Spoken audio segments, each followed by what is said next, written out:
guys, my name is Hannah, and I'm going to share with you guys a little bit about my story. I grew up in a Christian home and have an extremely loving, encouraging family. My parents are selfless in their actions and always think of my brothers, sisters, and me before themselves.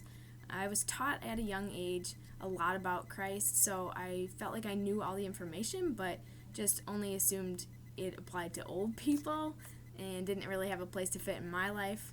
I may or may not have been labeled a drama queen and perfectionist in high school.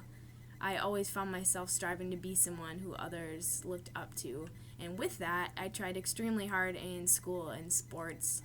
So coming to college, I found that the classes were a lot harder, which required more work and didn't always result in the grades I expected. I played soccer for the university and went from feeling like a big fish in a small pond to a small fish in a big pond. I wasn't so much intimidated as I was unknown. I really didn't have a strong relationship with my coach and got upset about playing time. Things weren't going my way and I had no control. Soccer had kind of always been that reason for me to feel proud, and it was beginning to let me down. One of the soccer girls invited me to Cru, and at the meeting they talked about this personal relationship you can have with Christ, something that really hadn't been highlighted for me before that.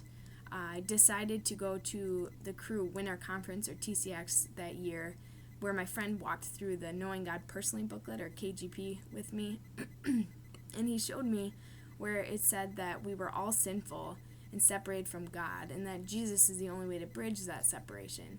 And he explained it in this way. You die, and you're in a courtroom, about to be put on trial with God as the judge. He will be asking you to recall all the things you've done in your life that haven't been glorifying to him, and it's all written on this scroll that you're holding in your hand. Yours is pretty long and full of shame and guilt and selfish pleasures from your entire life, and you're too embarrassed to even show it to God. But right as you begin to unroll it, the back doors of the courtroom swing wide open and Jesus walks in, and he's holding his scroll too. He walks up, takes your scroll, and willingly gives you his. He swapped them because he wanted to. It isn't until God asks you to open your own scroll again that you realize that yours is now blank. He sees nothing but what Jesus has done. Your slate was wiped clean.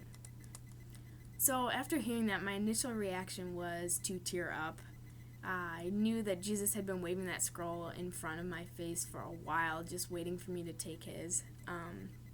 Jesus died on the cross so we could have eternal life, and I knew that. I knew I had to believe that, but didn't realize I also needed to accept it for myself. It's such a beautiful gift of grace that ensures that we can live eternally. And God definitely broke me down to realize how selfish I've been living. And I finally realized I was ready to give my life to Christ and let him take control. So after surrendering my life to Christ and seeking to begin that personal relationship with him, my attitude began changing and I became more aware of the struggles in my life, actually.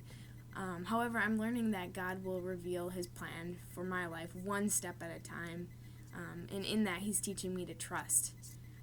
And I truly get no greater joy than knowing that I'm letting God use me the way he wants.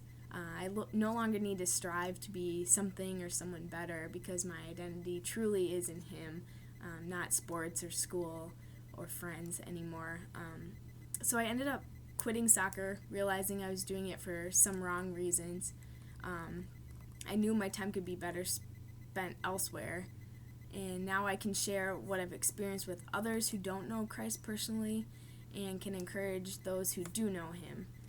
Instead of trying to figure out and plan everything for my own future, I'm comforted knowing that God is in control and not me. So I'm going to just leave you guys with this verse from Jeremiah 29:11 that says, "For I know the plans I have for you, declares the Lord. Plans to prosper you, not harm you. Plans to give you hope and a future." So that's all I got. Thanks, guys.